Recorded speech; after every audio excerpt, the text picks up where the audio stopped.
You have never been born. You will never die. This body is not me. I am not limited to this body. I am life without boundaries. I have never been born, and I have never died. Look at the ocean. Look at the sky filled with stars. They are all manifestations of my wondrous true mind. Since before time began, I have always been free.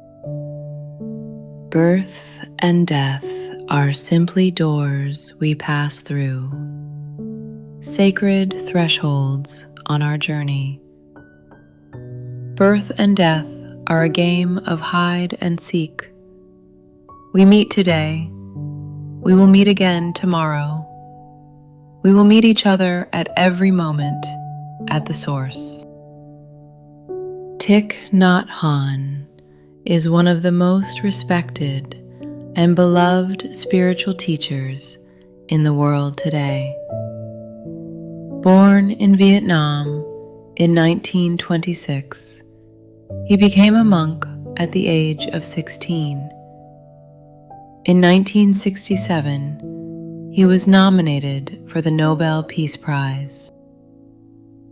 Over nearly 8 decades of teaching, he authored more than 100 books, writings on meditation, mindfulness, and engaged Buddhism, as well as poetry, children's stories, and commentaries on classical Buddhist texts. If you have ever read one of his books, you may already know this feeling.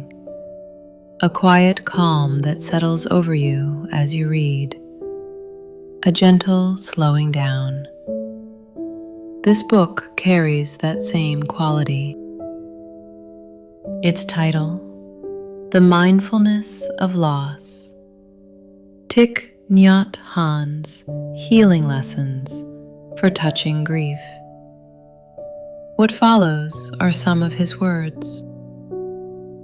When we have experienced deep loss, what we need most is someone who will sit with us, someone who will listen with compassion. But something even more important than that is this. We must learn to listen to ourselves with that same compassion. To do this, we must develop the art of deep listening. We stop. We return home, to ourselves, to our inner dwelling place.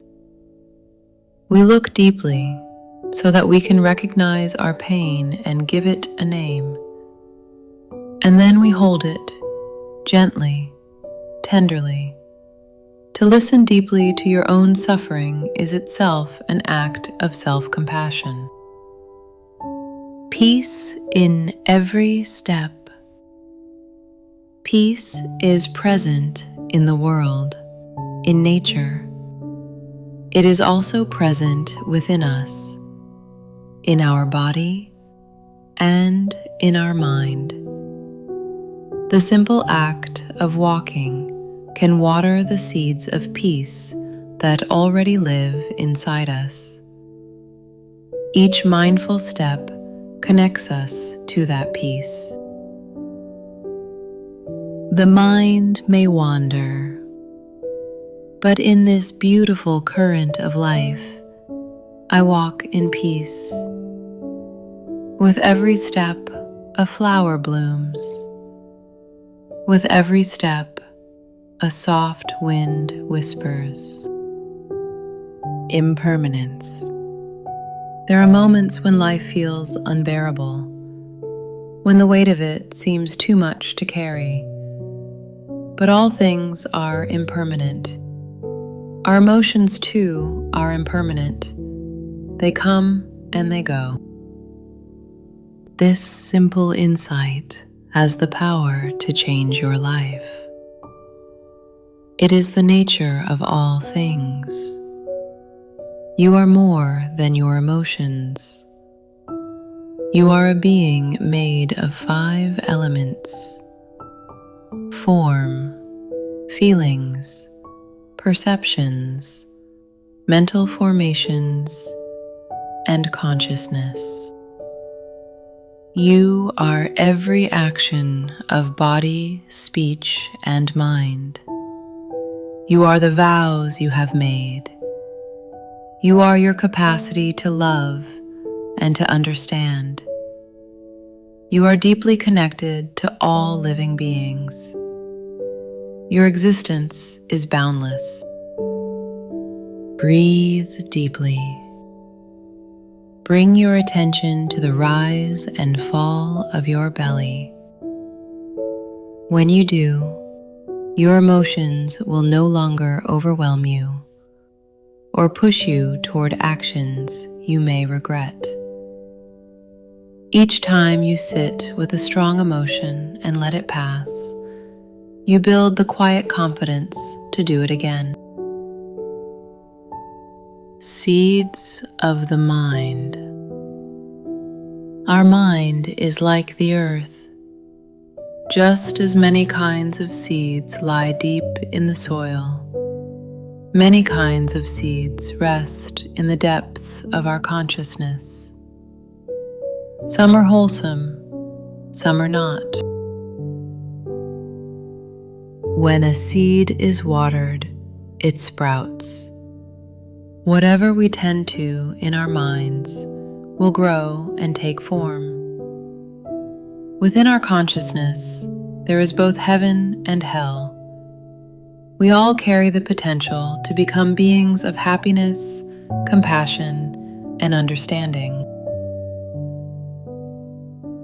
But if we focus only on the darkness, on sorrow, pain, and despair, we are watering the seeds of grief and hopelessness, and those seeds will grow stronger. This is why it matters so deeply what we choose to water. To cultivate happiness, we need nourishment. Through the practice of wise attention, we can choose with care. By connecting to the wholesome things within us and around us, we water the seeds of our own goodness. This is how we stay in touch with the wonder that is always close at hand. Inviting the opposite. One way to tend to our pain is to invite the seed of its opposite to arise. Nothing exists without its counterpart. Where there is a seed of despair, there is also a seed of hope. Where there is a seed of depression, there is also a seed of joy and aliveness. When a difficult seed, like despair, begins to stir, we can invite the seed of mindfulness to rise and hold it with gentleness. In doing so, we can recognize clearly what we are feeling. If loneliness arises, we simply notice, "I am feeling lonely," and we name it. The act of naming a feeling has an immediate effect. It softens the power of the difficult seed. We all carry the seed of compassion. When we practice mindfulness of compassion every day, that seed grows stronger and becomes a source of great energy. The more peace, joy, and happiness we cultivate within, the more naturally sorrow and despair begin to fade. We do not need to fight or suppress anything. We simply choose, with care, which seeds to water and which to leave unattended. This is not about turning away from pain. It is about giving careful attention and nourishment to the wholesome seeds that are already there, so that they can sprout, grow, and bloom. The wonder of life. Life can be full of suffering, but life is also full of wonder, like the blue sky, the warmth of sunlight, the eyes of a child. Suffering is not all there is. We can learn to meet the wonder of life, and that wonder is here, within us, around us, everywhere, in every moment. On a clear and beautiful day, you look up and see a white cloud drifting through the sky. You watch the light moving through its curves, the soft shadow it casts over a green field. You fall in love with that cloud. You wish it could stay, that it would go on making you happy forever. But the cloud begins to change shape and color. The sky darkens. Rain begins to fall. The cloud is no longer visible. It has become rain. You weep, wishing your beloved cloud would return. But if you look deeply into the rain, you will find that the cloud is still there. It is smiling at you. Everything transforms. Nothing dies. How could the one I love ever truly die? Before the cloud appeared in the sky, it already existed in other forms, as mist, as ocean, as rain, as river.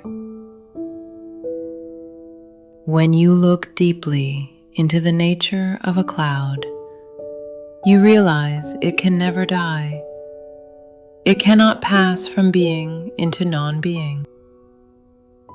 It can become rain or snow or ice, but it can never become nothing. So when the sky clears, it does not mean your cloud is gone. It simply exists now in a different form. Interbeing. All things arise in dependence on all other things. There is no beginning and no end. Nothing is truly created, and nothing is truly destroyed. This is the truth of the universe. Countless conditions came together for us to exist as we are right now. And as new conditions arise, we will continue to manifest in new forms. Do not be caught by form. Do not be attached to appearance. Learn to look with the eyes of impermanence, and you will see your cloud continuing to exist as rain, as river, as the tea you are drinking. When you touch one thing deeply, you touch everything. If you can see yourself as a leaf, as a flower, as a beautiful cloud in the sky, you will naturally understand that you will never die. Waves and water.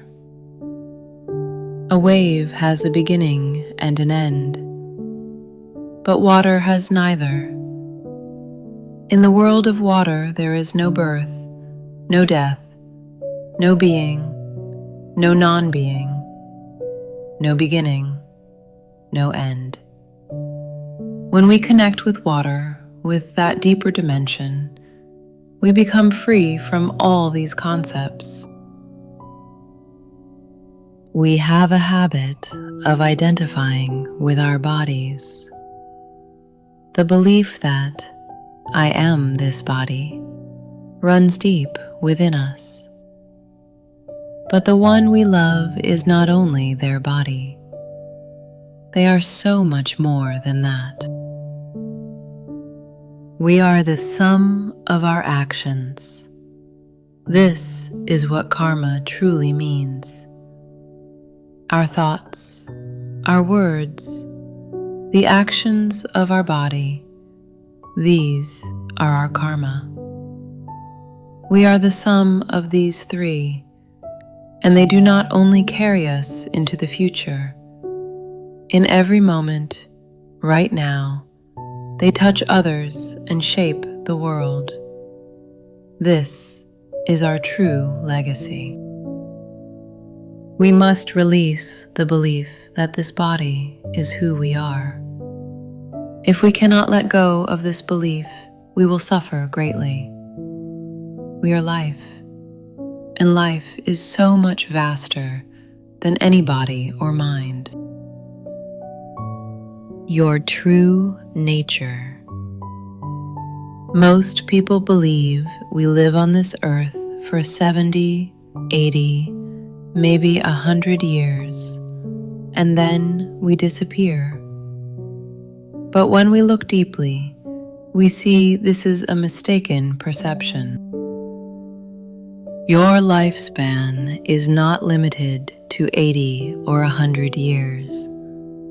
Your body is not you. You are a being that reaches far beyond the boundaries of this body. Life without any limitation. Even while we are alive, we are never confined to our own bodies. We inter-are with our ancestors, with our descendants, with the whole universe. We are not separate, independent selves. We are intimately connected to all life, and we, along with everything, are always changing. Nothing disappears. Things appear and fade and arise again in new forms. This cycle repeats thousands and thousands of times. When we look deeply, we realize this truth. We appear and we fade, but nothing is ever lost. Nothing is truly born. Nothing truly dies. It is all, in the end, a beautiful game of hide and seek. There is no creation, only manifestation. There is no death, only endless transformation. To exist as a cloud is wonderful. To exist as the rain falling on the earth is also beautiful.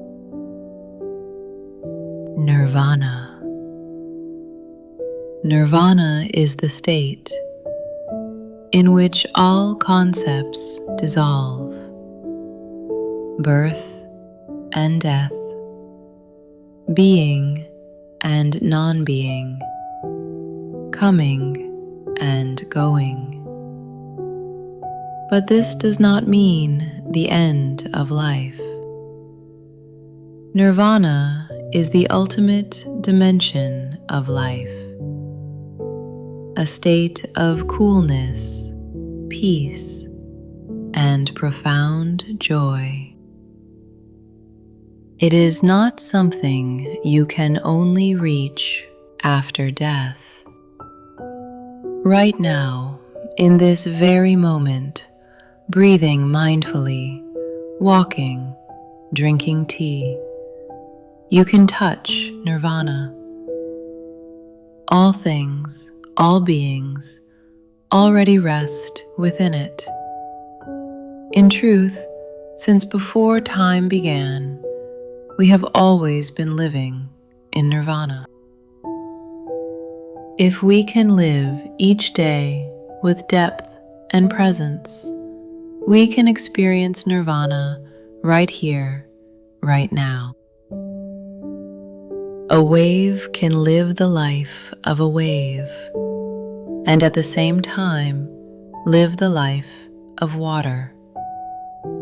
The wave does not need to die to become water, because the wave is already water in this very moment. We do not live only for ourselves. In every moment we are alive, we are living for our family, for the people we love, for the whole world. You can never truly die, and you can never truly lose anyone. Jesus, Gandhi, the Buddha, and all those you have loved, they are still alive, breathing within you today. In the ultimate dimension, there is no beginning and no end, no birth and no death. When we understand this deepest truth, we arrive at true peace. We become free from everything. Take a moment, look deeply into yourself, and recognize this. Your true nature has never been born, and it will never die.